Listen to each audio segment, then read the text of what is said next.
Is this the Tesla Model Y killer?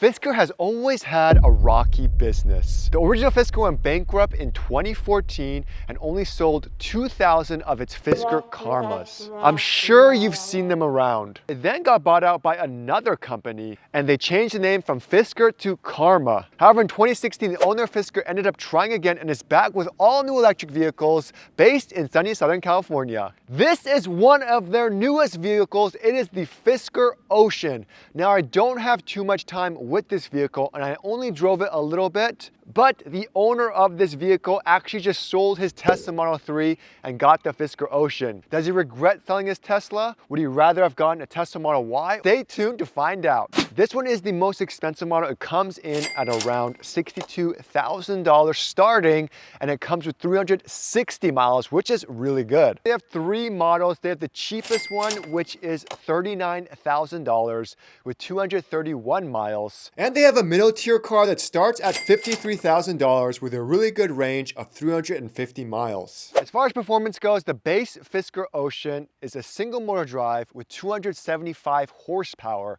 but this one has dual motors and has 565 horsepower, which allows it to go 0 to 60 in 3.7 seconds, which is only slightly slower than the Tesla Model Y Performance, which goes from 0 to 60 in 3.5 seconds. This is 188 inches long versus a Tesla Model Y, which is 187 inches long, so it is slightly longer. It's 84 inches wide, which is almost the same as the Model Y. I'm also 6'3" and it is pretty hot. It is pretty high. I mean, it goes up to like my shoulder area, but it is the same height as the Model Y at 64 inches. Now, with the Fisker Ocean, there is one super cool feature that no other car manufacturer has, but keep on watching to find out what that is. This model comes with beefy 22-inch wheels, and it looks amazing. You get the baby blue brake calipers, and it makes the car pop. I honestly love the wheels, and I love the look of the Fisker Ocean. One super amazing wow factor of the car is the paint. This is their matte paint color. It looks like you're in the ocean, really. Perfect quality craftsmanship. I don't see any panel gaps, no issues with the car. So here's a super cool feature of the Fisker, something you only find in a Toyota 4Runner. It has a back rear hatch window that actually opens. It's so awesome. I mean, it is a little bit small, but it's such a nice feature to have. Now, Fisker does say this is perfect if you ever want to carry around your surfboards, because you could just have the surfboards in the back here. It even has like a nice plastic protective area so it doesn't damage anything. And it's rubber too, so it kind of grips onto it. Now, speaking of unique things, one thing that Fisker Ocean has is something super cool, and they call it California mode. At the push of a button, you can open all the windows, literally every piece of glass, minus the windshield, in the Fisker to allow as much sun and that ocean breeze as possible. And one of the windows that's super awesome that you can open is actually this hatch part. You can't tell this is an electric SUV because look at the front. It looks like there's an engine grill. You got like air vents here and everything, but it looks beautiful. I love the Fisker logo, and I love how it just kind of pops up out of the hood. And if you can see the Fisker logo, you can see they have the words Fisker in there. And they have these two bars, and these bars are actually very significant. It's part of their design logo, and I'll show you those features in a second. I noticed a few Easter eggs throughout the vehicle, as there's just bars throughout the entire vehicle that kind of depict the logo. Of course, we have the bars up here where the door handles are. These are recessed door handles when locked. There it is again, the double bars for the Fisker logo. It's very subtle, but I think that is intentional. Those double bars as well over on here. And what's cool is you can see here, the signal lights aren't here. They actually have two. So they have one here, which is nice. So you can kind of see up here. And they also have another one all the way down here. It really provides more visibility at nighttime, which is cool. Now on the side here, we have the charge port, just a standard charge port, nothing special. They said it's like 10 to 80% in like 35 minutes. However, let's talk about the coolest feature of the Fisker Ocean, the roof.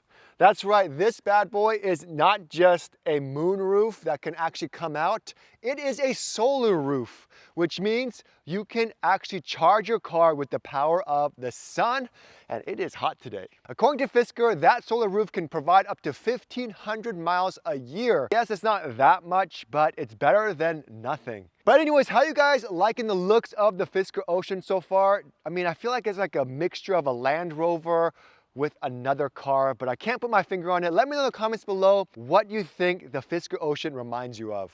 All right, so let's go ahead and check out the interior of the car. So we're gonna go and open the door, very simple. Already one thing I noticed that's super cool is the second you open the door, they have the words power right here, and it's like legit stamped in metal. So that means they did that from the factory, and it's super cool feature to have.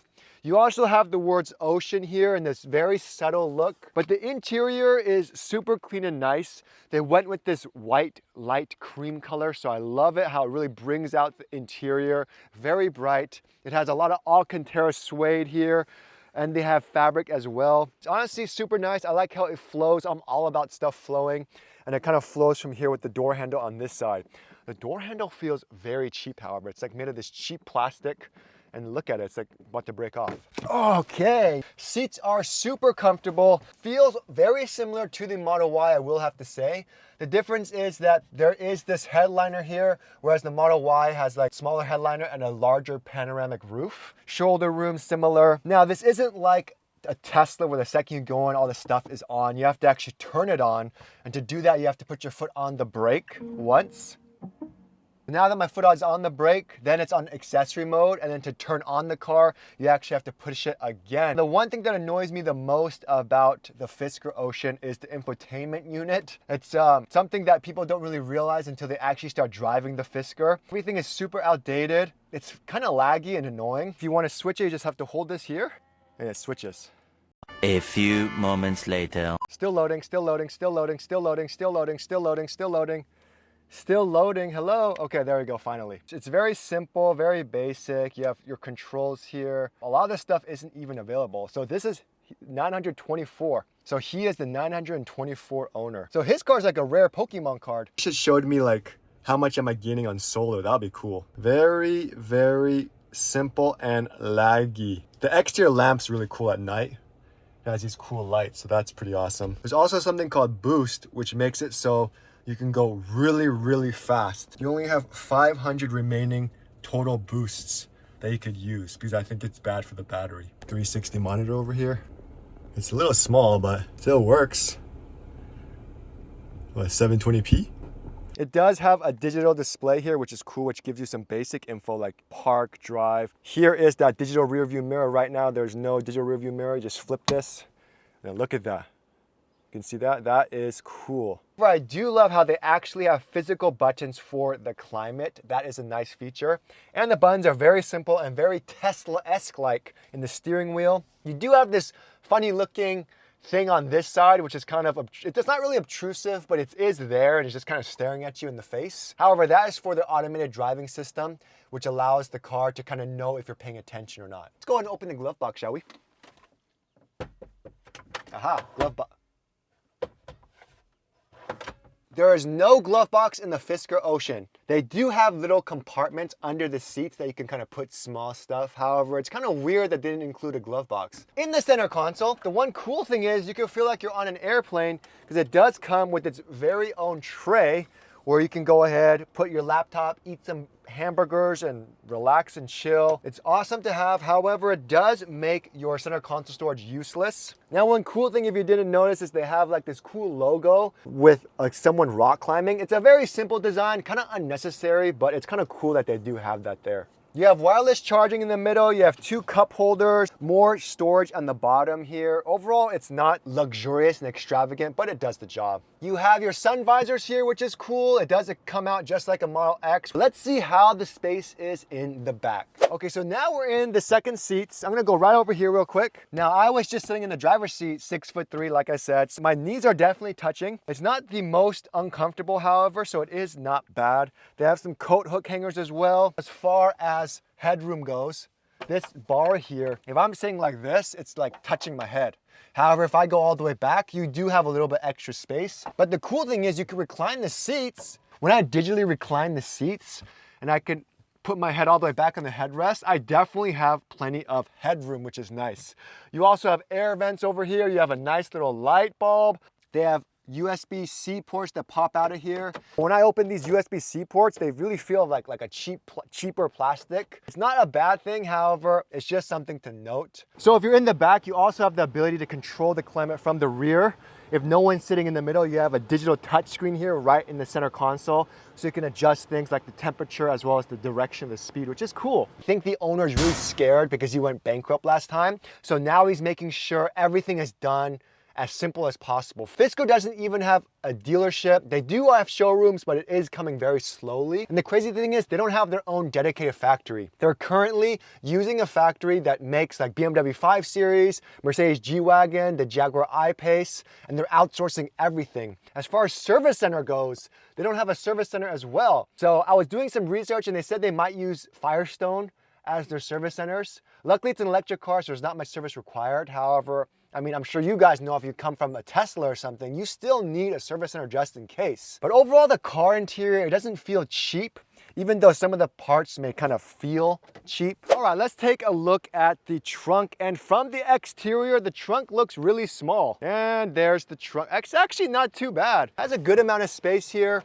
It has a little privacy thing over here. It's a very weirdly shaped car in the sense that this area is very narrow. However, once you're actually in the trunk, it's not too bad. I'd say it could fit a solid like 2 big luggages. The light back here, these are the 2 logo bars I was talking to you about. As far as the sub-trunk space, it is minimal. So I guess good for like a charging stuff and maybe some of your emergency supplies. But that's about it, not too much space. You have more space at the bottom over here, which has like a tire compressor, which is nice that they include a compressor pump because of course no spare tire. One cool thing about the Fisker Ocean is it does have, of course, the 12-volt cigarette outlet, but it also has an AC 120 volt, of course, standard US plug here. Fisker is supposed to have something where they have reverse charging, so you can actually charge a Tesla with the Fisker Ocean, which is super cool. However, you do have to get a special cable for that, and I'm sure the software hasn't really released that yet. Let's go and see how big the frunk is. So I was looking for like 20 minutes to find the frunk button. Apparently, there's no frunk in this thing. I did some research.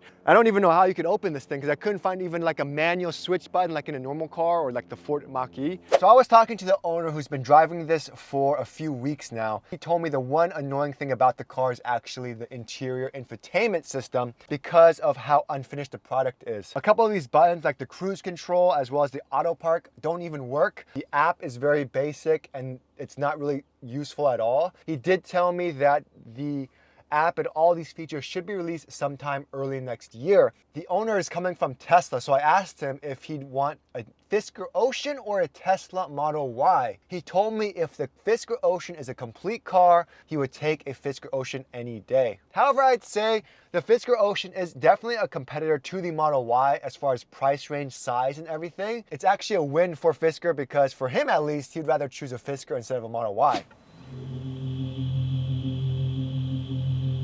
Honestly, when I was driving it, the suspension was amazing, absorbed all the bumps. It was the most comfortable ride ever, and handling was really good still. There you have it. That is the Fisker Ocean. Now the real question is, would I get it and would I recommend it? Overall, it's a great car and the price you pay for the miles you get is not bad at all. However, you have to realize it is a brand new company. So I mean, they might even go bankrupt and then you're just left with the brick because they won't even have anything to service. So you do have to be careful about that. Secondly, I really feel they really rushed production of these cars just to get it out to people because of all the EV craze. Like the owner said, a lot of the features aren't even available. The infotainment is just so simple. There's nothing good about it. So although it looks beautiful from the outside, actually driving it and using all the features isn't the best. However, if you're looking just for a beautiful looking car, good miles, cool nifty features like California mode, I think the Fisker Ocean is a great choice. Especially with the driving and the way it handles and how it's super smooth. I really like the Fisker Ocean. But would I get it? Probably not yet. Maybe I'll wait another year or so, see how the sales are and see how they're doing first. What do you guys think? Let me know in the comments below. Anyways, thanks so much for watching and I'll see you guys next time.